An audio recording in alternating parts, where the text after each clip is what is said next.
In this video, I'll show you how to add loyalty cards on Apple Wallet. And if you find these videos helpful, please do not forget to like and subscribe.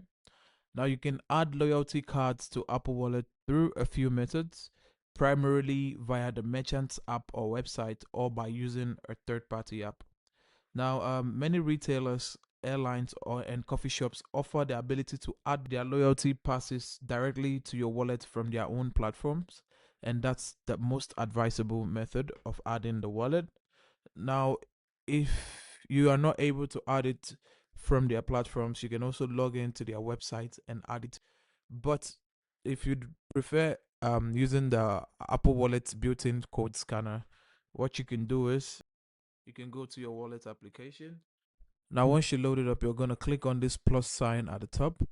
And once you click on the plus sign, from here, depending on the kind of card that you have, you're going to click on it and you're going to be able to add the card to your wallet. Now, that's how to add loyalty cards to Apple Wallet. If you do find this video helpful, please do not forget to like and subscribe. And I'll see you in the next one.